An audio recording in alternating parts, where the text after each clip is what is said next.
Hi guys! Aujourd'hui on va parler d'un jeu qui me tient particulièrement à cœur puisqu'on va parler de Fallout 76. Fallout 76 qui fait partie de cette licence que j'aime énormément qui est celle de Fallout. Donc j'avais joué à toutes les sessions bêta, j'avais déjà fait à peu près entre 12 et 14 heures de sessions sur la bêta, puis lorsque le jeu est sorti effectivement j'ai quand même pas mal joué, donc je vais pouvoir vous donner mes impressions sur le début du jeu. Donc Fallout 76 a lieu 25 ans après l'apocalypse et c'est donc chronologiquement le premier Fallout puisque c'est celui qui se situe le plus près de l'apocalypse. Nouveau décor, nouveau bestiaire, on est donc en Virginie de l'Ouest, on a des magnifiques musiques dans ce Fallout, en tout cas dès le menu les musiques m'ont vraiment conquise.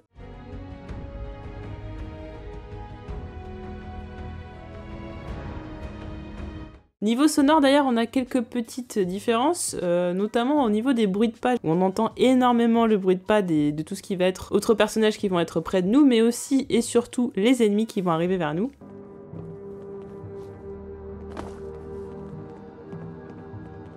Vous sortez donc de l'abri 76 qui a été créé pour le tricentenaire des États-Unis, donc ça n'est pas rien. Donc oui, vous avez des ballons partout, un décor assez sympa. D'ailleurs, c'est un abri qui a l'air plutôt accueillant. On voit qu'il n'y a pas eu non plus des choses très glauques comme il y avait lieu dans d'autres abris. Là, apparemment, tout se passe bien. D'ailleurs, il y a un certain confort. On voit que c'est vraiment un abri qui a été réservé aux élites. Et donc votre rôle là-dedans, ça va être de reconstruire l'Amérique, des personnes qui ont été choisies pour leurs capacités spécifiques, qui vont donc devoir reconstruire l'Amérique comme elles le peuvent. Évidemment, donc on vous explique un petit peu comment ça va se passer, donc vous avez les ateliers, vous avez le craft, tout un tas de choses. Au niveau des graphismes, bah ça ressemble beaucoup à Fallout 4, mais je trouve quand même au niveau du jeu de lumière et des ombres, c'est beaucoup plus travaillé, notamment on a au lever du soleil, vraiment les petits rayons de soleil qui passent à travers les arbres et tout, c'est vraiment divin, c'est vraiment magnifique, les environnements sont vraiment très jolis. On va voir les forêts automnales avec vraiment ces feuilles rouges, on va voir les hauteurs montagneuses, on va avoir des trucs un peu plus glauques, c'est-à-dire un lycée abandonné, de vieilles usines, un aéroport transformé en camp de sauvetage. On a des petites villes aussi assez sympas, vraiment des petites villes de campagne, et aussi des grosses villes vraiment où le danger va être un petit peu partout. On a donc une personnalisation de personnages qui c'est semblable à celle de Fallout 4, il y a peut-être quelques petites choses en plus mais j'ai pas forcément noté, mais en tout cas bon, on passe forcément comme à chaque fois à peu près 1 heure sur la personnalisation de personnages. On essaye toujours de faire en sorte que ça ressemble le plus possible à soi-même, mais bon si on n'est pas trop physionomiste comme moi, c'est un petit peu difficile. Au niveau du système de compétences, donc ça a changé, déjà vous n'avez pas des compétences qui sont attribuées dès le début, donc pas de possibilité de reroll ou ce genre de choses. C'est un système de compétences qui va toujours être avec le système des specials, la force endurance, le charisme, l'intelligence, l'agilité et la chance. Et la nouveauté c'est qu'il y a un système de cartes, c'est-à-dire que tous les temps de niveau passés, vous allez avoir un paquet de cartes, vous allez donc l'ouvrir et elles sont assignées à des perks, c'est-à-dire force, agilité, etc. Et ce qui est intéressant c'est que ces cartes ont chacune une spécificité différente, c'est-à-dire vous pouvez vous retrouver avec une carte par exemple qui fait en sorte que vous ayez 30% de plus de soins lorsque vous utilisez un Steam Pack. Vous avez aussi des cartes qui vont vous permettre d'être un peu moins sensible aux maladies, aux radiations, que les radaway soient plus efficaces. Par exemple, la chance, vous allez avoir des cartes qui vont vous aider beaucoup dans tout ce qui va être fouille, etc. L'intelligence, ça va être très important pour le craft. Et on a une différence, c'est que maintenant le charisme jusqu'ici était utilisé pour les PNJ, et donc vous avez dû certainement le comprendre si vous avez un petit peu suivi le 3, etc. C'est que dans ce Fallout, vous n'allez pas avoir de PNJ humains, il y aura que des robots, et sinon voilà, quand vous allez avoir des quêtes, ça va être par des holobandes ou alors par des lettres, ce genre de choses, j'y reviendrai un petit peu plus tard. Donc le charisme va s'utiliser sur les personnages réels, c'est-à-dire tous les personnages que vous allez rencontrer dans la map, puisqu'il s'agit effectivement d'un jeu entièrement multijoueur. Donc quand vous allez jouer avec vos amis, ces cartes charisme vont en fait être des buffs qui vont servir à vos coéquipiers. Il y a une boutique du jeu, alors ça c'est un truc que j'avais pas forcément vu sur le moment, qui par contre ne vend que des éléments cosmétiques, c'est-à-dire qu'on nous avait dit qu'il y avait effectivement des microtransactions, mais que celles-ci serviraient à pouvoir compléter le jeu avec des éléments gratuits. Donc normalement voilà, toutes les prochaines choses qu'il y aura d'ajouter au jeu seront des choses gratuites. Ça a été communiqué comme tel. Donc pour payer dans la boutique du jeu, vous avez donc des atomes. Alors les atomes, c'est en fait ce qu'on vous donne quand vous réussissez des défis. Donc là, il faut vraiment aller voir dans le menu du jeu. Vous allez voir qu'il y a des défis. Des fois, vous faites un petit peu, vous faites votre jeu, puis vous voyez comme ça que vous gagnez un petit truc avec, on voit des atomes décidés en bas de l'écran. Et on se dit mais qu'est-ce que c'est que ce délire? Et en fait, il faut aller dans les défis. Vous avez tout un tas de défis qui soient vraiment éternels, hein, que vous avez tout le temps. Vous avez aussi des défis qui vont être quotidiens et hebdomadaires. Donc si vous réussissez ces défis, c'est-à-dire souvent ça va être d'aller à tel endroit, ça va être d'éliminer un certain nombre d'ennemis, ce genre de choses. Donc ça vous permet de pouvoir acheter des éléments cosmétiques, mais pas que, puisque vous pouvez aussi utiliser votre propre argent pour cela. Donc Fallout 76 c'est un jeu entièrement en multijoueur, comme je disais, il n'y a pas de PNJ humains, ce ne sont que des PNJ robotiques, hein, des Mr. Andy, ou alors des Protectrons, ce genre de choses. D'ailleurs les dialogues sont assez rigolos, je trouve que vraiment là-dessus il y a beaucoup d'efforts qui ont été faits, et on tombe sur des personnages où en fait on est juste mort de rire parce qu'ils sont culottés à un point c'est pas possible. Donc tout ce que vous allez rencontrer d'humains dans ce jeu, de ce qui avait été annoncé, ce sont effectivement des vrais personnages. Il faut savoir qu'il y a 24 joueurs en tout sur le serveur, donc vous les rencontrez pas tout le temps.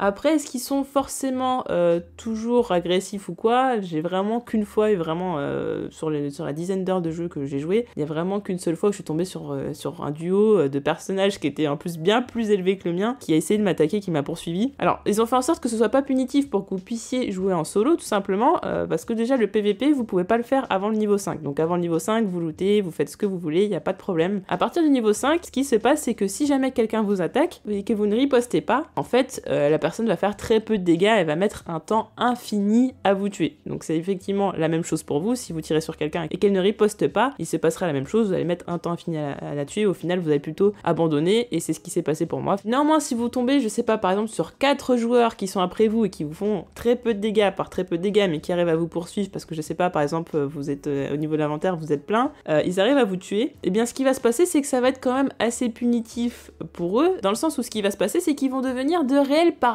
sur le jeu, c'est-à-dire que sur la map, ils seront marqués en rouge, il y aura marqué recherché, et là ça veut dire que très clairement, voilà, tout le monde est au courant que ce sont des tueurs, et que sans avoir besoin que la personne riposte, vous pouvez déjà lui tirer dessus et que ça fasse directement des dégâts, donc ça peut être intéressant. Après j'ai vu le live de Bethesda où justement ils faisaient du PVP, c'est pas si simple, notamment au niveau du SVAV, c'est assez compliqué. Si les joueurs en face de nous bougent beaucoup, au niveau du SVAV c'est un petit peu compliqué, donc ouais, faut quand même être assez chaud, et puis voilà, faut pas non plus entrer en duel avec n'importe qui, c'est vraiment pas simple. Donc voilà, vous avez quand même la possibilité d'être assez tranquille, la plupart des joueurs sont vraiment cool. D'ailleurs vous avez des émoticônes pour pouvoir un peu faire connaissance avec les autres joueurs, pour pouvoir un petit peu voilà, vous amuser, mettre des cœurs, ce genre de choses. Vous avez également un système d'échange qui peut être intéressant, j'ai pas encore eu le cas, j'ai pas encore pu échanger puisque en fait, j'ai rarement vraiment eu des interactions spécifiques avec les autres joueurs. Néanmoins, vous pouvez aussi vous allier sans même vraiment avoir à vous taper 50 heures avec la personne. Vous pouvez, ne serait-ce que pour une mission ou autre,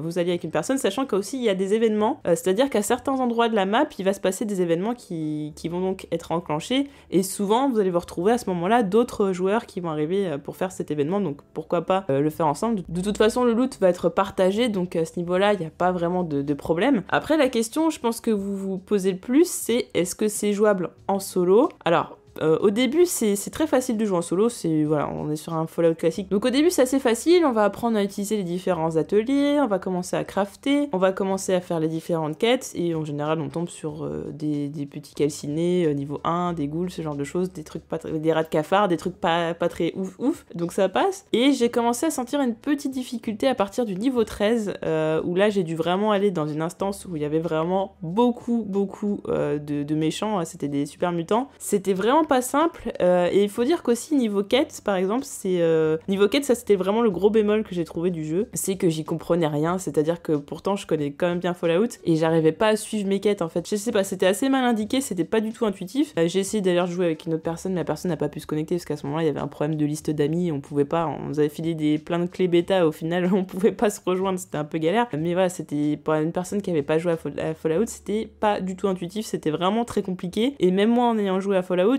tout le reste, ça va, j'ai compris. Niveau quête, j'avais du mal à suivre. Et au final, ce que je me rends compte, c'est que déjà pour avoir un maximum de quêtes, et ça c'est vraiment un conseil que je vous donne en début de jeu, ne suivez pas directement la quête principale, parce que si vous la suivez trop vite, comme dans beaucoup de jeux d'ailleurs, enfin la plupart des RPG, si vous allez évidemment trop vite, vous allez vous retrouver à la prochaine quête, elle va être au-dessus de votre niveau. Moi je me suis retrouvée à un moment donné, j'étais niveau 14, il y avait que des mecs, que des super mutants niveau 16, et j'avais pas forcément les armes pour pouvoir leur faire beaucoup de dégâts, c'était assez compliqué. Donc quand vous voyez la map, c'est vraiment tout le côté qui est vraiment vert foncé, c'est techniquement ce qui est le plus simple. Donc n'hésitez pas à aller vers l'est et puis après aller un petit peu vers le sud avant de remonter. Voilà, dès que vous allez vers le sable, etc. Là, ça va devenir un tout petit peu plus compliqué. Donc ouais, quand j'ai dû faire des instances, vraiment rentrer par exemple dans une usine ou je sais pas, voilà, quelque chose d'assez grand, vous allez avoir énormément d'ennemis. Moi, je suis rentrée dans quelque chose, je sais pas, il y avait une trentaine d'ennemis ou même plus, je sais pas, mais c'était un truc, j'avais l'impression que ça finissait jamais. Tout seul,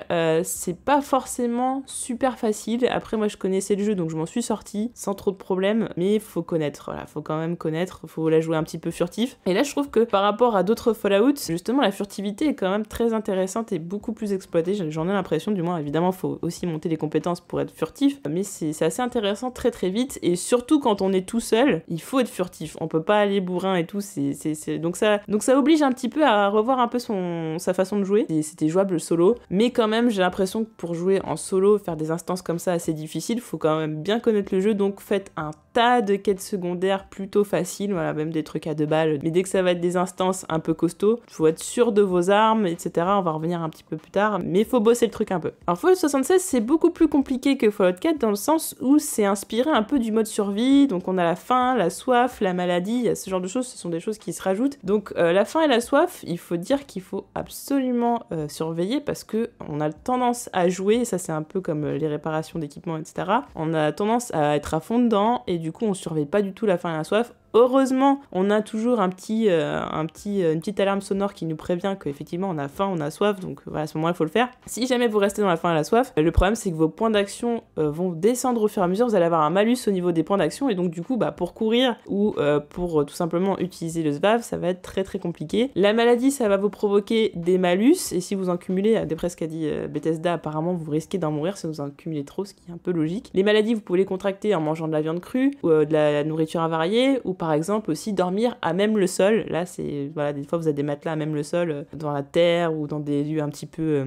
insalubres, et donc là ça peut occasionner des maladies, donc vous utilisez un remède et ça règle le problème. Autre difficulté, c'est que vous avez la réparation d'équipement et donc l'usure. Vous avez donc l'usure des armes et ça va assez vite, donc effectivement quand vous allez crafter vos armes, va falloir aussi vérifier que l'usure est là ou pas là. Donc des fois, alors moi je sais pas si c'est un bug, mais une fois j'ai une arme qui a cassé que je n'ai pas retrouvée, et les autres fois, à chaque fois que mes armes ont cassé, c'était dans mon inventaire, j'avais juste à les réparer pour qu'elles puissent être à nouveau disponibles. Donc je sais pas si c'est aléatoire ou si c'était juste un bug à ce niveau-là, mais ça aussi c'est à surveiller. Donc que ce soit les armes ou les armures, il faut absolument surveiller, ainsi que la faim, la soif et les maladies. Évidemment les radiations sont toujours présentes. Les radiations, on est toujours sur le même type de choses, c'est-à-dire si vous rentrez dans l'eau, d'à côté de matériel radioactif, mais également vous avez alors je sais plus comment ils s'appellent, mais ce sont des personnes qui ont été irradiées, donc qui, vous les voyez en fait, elles sont noires en fait, et elles ont plein de petits trucs verts dessus, et en fait si vous les fouillez, ou si vous restez trop longtemps à côté, elles vont tomber en lambeaux, elles vont tomber en cendres plutôt, et donc là si vous restez à côté, elles vous irradient beaucoup, et parfois la difficulté c'est que vous allez vous retrouver dans une instance, et dans cette petite pièce, vous allez avoir plein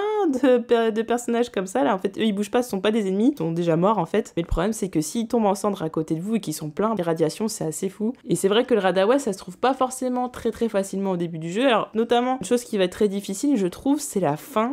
La faim, il va falloir quand même que vous alliez chasser, parce que bon, que ce soit les macaronis blanco, que ce soit les pâtés pour chiens, enfin ce genre de choses que vous pouvez trouver directement, vous en trouvez pas tellement, j'ai trouvé en début de jeu, c'est pas si facile, et pourtant moi je fouille, j'ai énormément fouillé, énormément exploré, parce que voilà, moi c'est une des choses que je préfère dans le jeu, c'est prendre mon temps et fouiller, et en fouillant énormément, j'ai pas trouvé énormément de choses à manger. Donc parfois, le petit conseil que je peux vous donner, c'est d'aller en forêt et d'aller chasser, tout simplement. Alors, vous avez des lapins, vous avez des chats sauvages, oui, manger des chats sauvages, des mouches bouffies. Alors les brahmines, c'est souvent plutôt autour des villes que vous les trouvez. Pas mal de choses que vous pouvez trouver en forêt, mais après faut pas mal marcher tout, donc ouais, la nourriture, faut faire gaffe, essayez de vous constituer un stock. Évidemment, il faut cuire la nourriture, et aussi, chose que je n'avais pas vue, la nourriture que vous gardez dans votre inventaire, apparemment elle peut périmer au bout d'un moment, donc faut faire aussi attention à ça, et vous avez des cartes justement dans les compétences qui vous permettent de pallier à ceci. Alors au niveau des tenues, sauf si vous gardez la tenue de l'abri 76, de ce que j'ai vu, si vous prenez d'autres tenues, en en fait,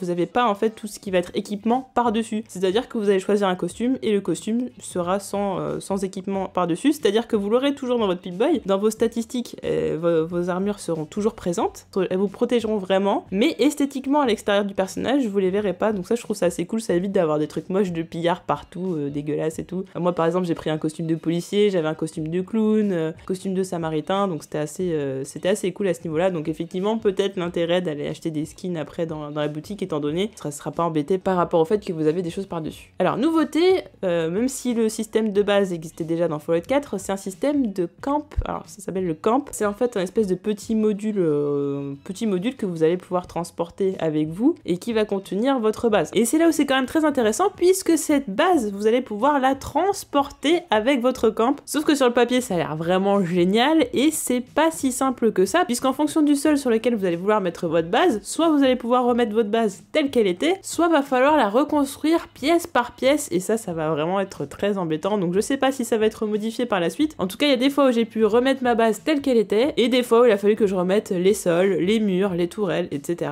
Et ça, c'était quand même très embêtant. En tout cas, c'est quand même un sacré avantage de pouvoir transporter sa base avec soi. Qui plus est, en plus de cette base, vous allez pouvoir cultiver des plantations, ce qui fait que ça va pouvoir vous aider dans votre stock de nourriture. Donc en fait, vous allez pouvoir mettre tout votre bric-à-brac dans votre camp, et à partir de ça, vous allez pouvoir construire les sols, les murs, les fenêtres, les tourelles défensives. Vous allez surtout, et ça c'est très important, les ateliers. Et par contre, voilà, chose très importante, c'est que pour avoir chaque chose, que ce soit pour la nourriture ou que ce soit pour construire, alors pour la nourriture par exemple ou les boissons, va falloir avoir des recettes. Les recettes, elles se trouvent en explorant beaucoup, donc on obtient quand même assez facilement si on explore quand même beaucoup. Et pareil pour tout ce qui va être construction de base, que ce soit les ateliers ou l'autre, il va falloir trouver des plans. Donc ça c'est quand même quelque chose d'important. Donc l'exploration va vraiment falloir s'y mettre.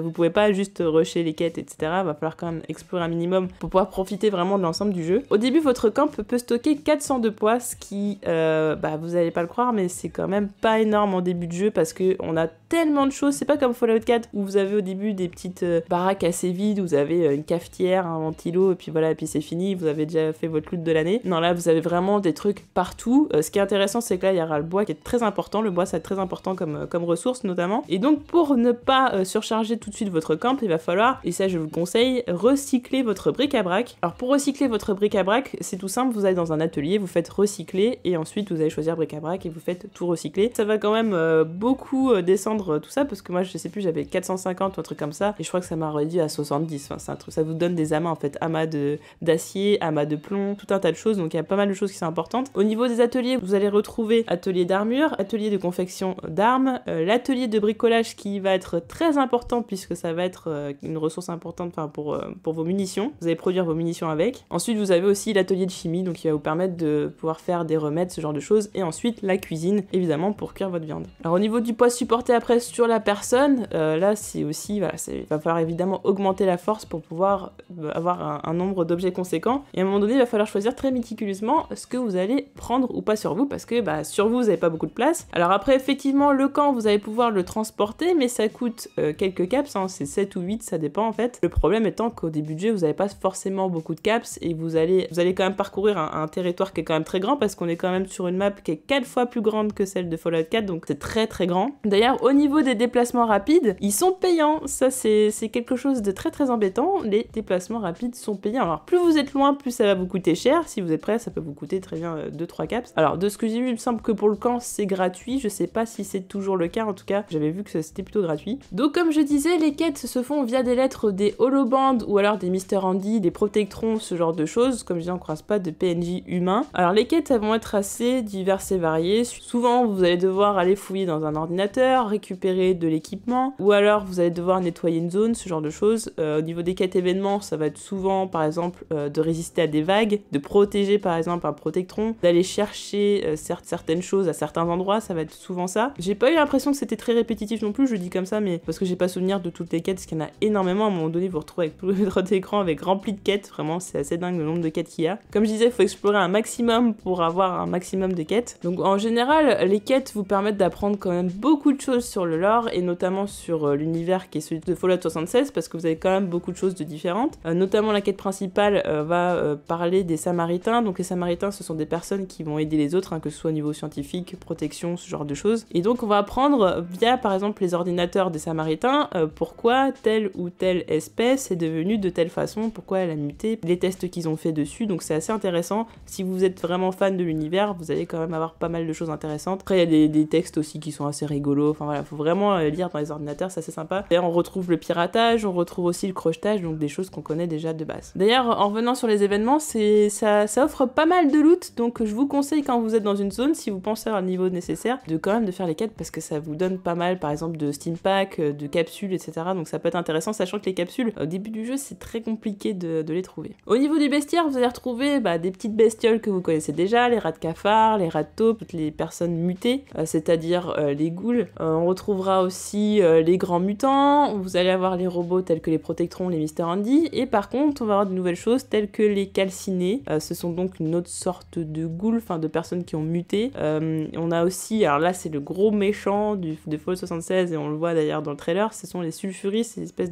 d'énormes chauves-souris qui sont niveau 50, hein. Des fois vous les voyez au-dessus, alors du coup ils lancent les alarmes et tout, donc c'est-à-dire que ça rigole pas. Moi pour le coup elles m'ont pas attaqué, donc je sais pas dans quelle mesure, peut-être si on les attaque elles attaquent, mais pas si on le fait pas je suppose, ou si on n'est pas suffisamment près du moins, qui lancent des ondes et qui sont assez impressionnantes, elles sont vraiment cool, ça fait penser un peu à Skyrim évidemment avec les dragons, forcément je pense qu'il y a un petit clin d'œil là-dedans. À un moment donné on a même des abeilles, les abeilles qui m'ont carrément fait flipper au début de jeu, qui m'ont mis limite dans une grosse difficulté. On a vraiment beaucoup de choses qui viennent d'arriver et c'est vraiment assez cool. Alors au niveau de l'IA, je la trouve très réactive, un peu trop. Alors après ça dépend tout simplement de votre niveau de furtivité, hein. Donc évidemment si vous l'êtes pas trop, il vous repère très vite et je trouve qu'il nous repère même plus vite que dans Fallout 4, donc faut faire très attention, faites gaffe, ce va des armes pour tirer de loin, ça peut être très bonne idée. Donc l'IA est très réactive. Après ce qui est spécialement intelligente, je sais pas trop, je dirais oui ou non, parce que des fois elle se met derrière des obstacles qui font que j'arrive pas du tout à y toucher, et puis d'autres fois, alors c'est peut-être parce que ce sont des ennemis de bas niveau, mais par exemple elles ont tout le temps leur tête qui dépasse, donc pour faire des headshots c'est vraiment un plaisir, voilà, on est tranquille. Après il y a quelque chose que j'arrive pas trop à comprendre, c'est j'arrive pas à suivre en fait les patterns des différents ennemis. Apparemment ça a l'air un peu aléatoire, c'est à dire que des fois on a un mec qui va être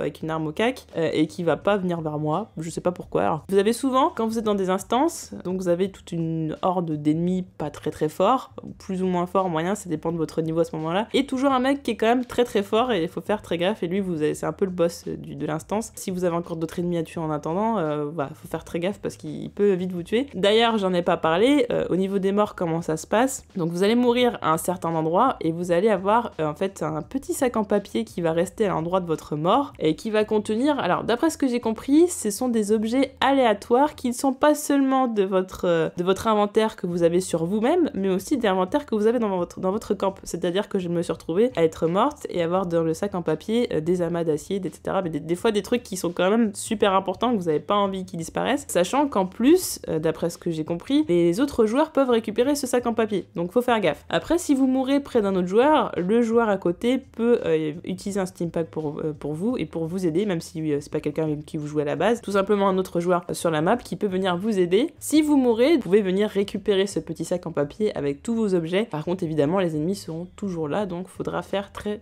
attention. Donc effectivement, c'est pas si punitif que ça de mourir, sauf si vous faites voler votre inventaire, ce qui n'est pas forcément cool. Donc au niveau du SVAV, donc le VATS en anglais, c'est toujours présent, sauf que la chose très importante par rapport aux autres Fallout, on ne peut pas mettre pause puisqu'on est quand même sur un jeu multijoueur, et donc là, le temps tourne quoi qu'il arrive, c'est-à-dire que quand vous dormez, le temps tourne, vous pouvez pas mettre nombre d'heures et puis ça avance au nombre d'heures parce que forcément tous les 24 joueurs sont sur le même créneau, donc ça ne peut pas avancer. Donc faites attention, d'ailleurs parfois vous pouvez dormir à un endroit puis vous faire attaquer. Donc ça aussi, quand vous utilisez l'atelier, vous pouvez aussi vous faire attaquer quand vous utilisez l'atelier, ce qui est un peu embêtant en soi. Le SVAV ne ralentit donc pas le temps comme c'était le cas dans les autres Fallout, là vraiment vous l'utilisez dans le temps réel, donc faut faire gaffe. Ensuite, vous avez toujours la première et la troisième personne pour jouer, ça change pas, vous avez juste une touche à presser pour passer de l'un à l'autre. Au niveau des armes, vous avez les armes iconiques de la licence, donc apparemment on pourra même retrouver le Fatman. Au niveau des armures, vous avez les armures assistées, et autre chose qui est nouvelle, c'est que vous allez pouvoir lâcher des bombes nucléaires sur la map, mais pour ça il faut récupérer 6 codes qui se trouvent aléatoirement dans la map, donc c'est pas facile, hein. Autant dire qu'à la bêta il y a personne qui a trouvé les codes, hein. Donc apparemment il faut vraiment beaucoup d'heures de jeu pour les trouver, sachant qu'en plus c'est aléatoire, donc à mon avis les guides ne seront pas d'une aide vraiment importante. Pour le petit truc assez cool, on a aussi le mode photo, qui permet de faire des photos assez cool avec des cadres spécifiques spécifiques, voilà, on peut augmenter, réduire la profondeur de champ, basculer la caméra d'un côté ou de l'autre, enfin il y a des choses assez intéressantes avec des poses, et les poses on peut les acheter effectivement dans la boutique, et tout comme les cadres, donc c'est voilà, c'est les petites features un petit peu sympa, voilà, c'est un truc assez cool. Au début du jeu, si je peux donner un conseil, c'est effectivement explorer beaucoup, comme je disais, aller vers toutes les zones vertes. Les munitions sont vraiment très difficiles à trouver au tout début parce que tout simplement on tombe surtout sur des ennemis qui sont des bestioles, donc niveau viande ça va être bien, niveau munitions ça va être plus compliqué puisque vous n'allez pas tomber tout de suite sur des calcinés ou autres armées, donc vous pourrez pas looter dessus. Au début il vaudra donc mieux pour certaines situations utiliser des armes au corps à corps. Les caps, vous n'allez pas en trouver 50 000, donc évitez d'aller transporter votre camp tous les 4 matins à chaque fois que vous avez fait 10 mètres, ou de faire des déplacements rapides parce que ça va être compliqué. Au niveau des marchands, il y a des marchands, ce sont des robots. Le problème c'est que les marchands sont très chers, donc comme dans tout Fallout, c'est surtout intéressant à la fin du jeu plutôt qu'au début, enfin voilà, quand on a une certaine expérience dans le jeu. En tout cas en début de jeu, c'est vraiment trop cher. Économisez vos caps, au début du jeu, économisez vos munitions parce que ça part très vite. Faudra aussi monter la force pour pouvoir prendre un maximum de choses possibles, essayer de récupérer des armes même si vous n'utilisez pas, parce que quand vous allez recycler des armes avec des modules que vous n'avez pas encore, c'est comme si vous aviez le plan des modules en fait, puisque vous allez pouvoir reproduire le module en question, donc c'est important aussi de récupérer les armes et les armures, hein, et c'est exactement la même chose. Si je dois parler maintenant des choses qui sont problématiques, ce sont les bugs repérés, alors notamment le fait de jouer en AZERTY, le jeu n'était pas prévu pour ça, donc en fait quand on change les touches et qu'on met donc Z et Q, le problème c'est que pour certaines choses